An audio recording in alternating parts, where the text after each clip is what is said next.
Cette vidéo va vous présenter comment importer des pièces qui ne sont pas disponibles sur la librairie de l'application Bricklink Studio. Pour cela, on va utiliser trois logiciels. LeoCAD, un logiciel qui fonctionne avec LDWOW, PartDesigner et Studio, qui sont deux applications développées par Bricklink. Je vous montre vite fait que si on prend la pièce 79717, qui est une suspension sortie il n'y a pas longtemps, si on la cherche sur l'application Studio, en fait, elle va pas être disponible. La technique, ça va être en fait d'aller sur LDWOW, faire part list, et on va aller dans 79, 717. On va trouver notre pièce, je vais mettre un peu loin. On trouve notre pièce, par exemple, moi je la veux en. Il y a deux types, il y a étendu et compressé pour ce type de suspension.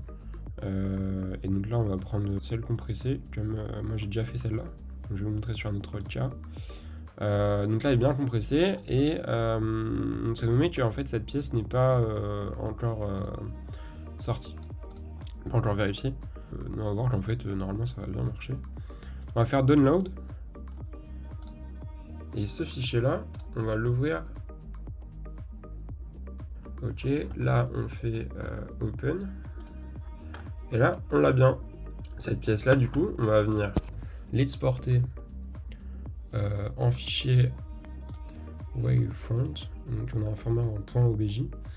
Et en fait, ce qui va me permettre de venir ouvrir PartDesigner. Donc, cette application, on va faire import. On importe un objet 3D. Et là, on voit bien que les formats supportés sont bien OBJ, DAT et LDR. Sauf qu'en fait, si on vient importer le fichier DAT, je vais vous montrer directement. Donc, si on importe ce fichier-là qu'on a téléchargé depuis LDO, et là, hop, ça marche pas. En fait, il faut qu'on fasse. On ouvre ce fichier-là.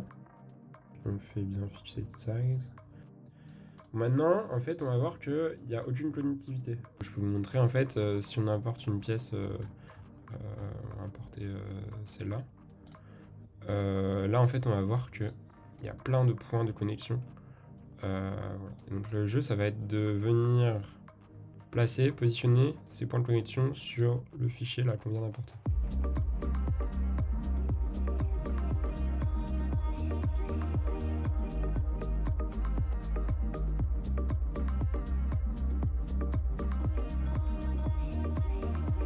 Et voilà.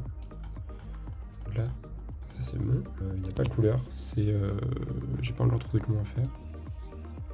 Ça, on vient l'exporter à Studio en disant ce qu'on veut. En fait, on peut l'appeler comme on veut. Donc, je vais remettre exactement le même nom.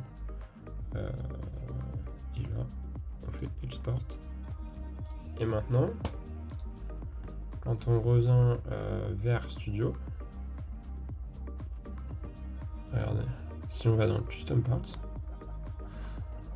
j'ai vu apparaître ma suspension en version compressée. Sachant qu'avant, je l'avais déjà fait en version étendue. Après, si on veut le coloriser, on va dans la palette et on fait yellow. Voilà. Là, pareil. Ok, ça ressemble pas exactement à la vraie pièce, parce qu'on n'a pas la partie noire, partie grise, enfin noire, grise, suspension d'une autre couleur, etc. Mais c'est déjà une première solution qui aide souvent lorsqu'on veut designer des projets et faire des instructions de montage, etc. pour faire les choses bien propres, bien clean. Comme contre-exemple, en fait, j'ai pris une pièce où je n'ai pas fait de connexion et je vais vous montrer. Donc en fait, si on l'importe, on va pas pouvoir lier deux choses. Ça s'aimante pas du tout. Ça va être une grosse galère quand on va vouloir assembler les choses.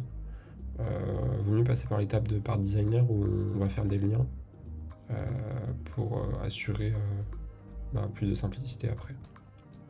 Voilà. Et ben c'est tout pour répondre à cette question. Maintenant vous pouvez faire ça avec plein de pièces. Vous voyez dans ma librairie, moi j'ai des pistons, j'ai des connexions, j'ai une S-Brick, j'ai une Buiz, et plein de trucs.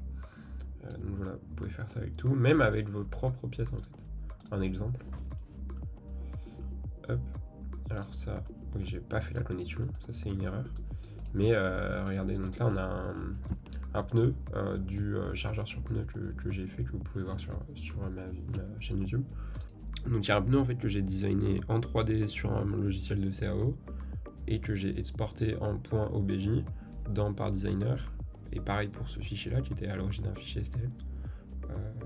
Et voilà, je peux les utiliser comme ça.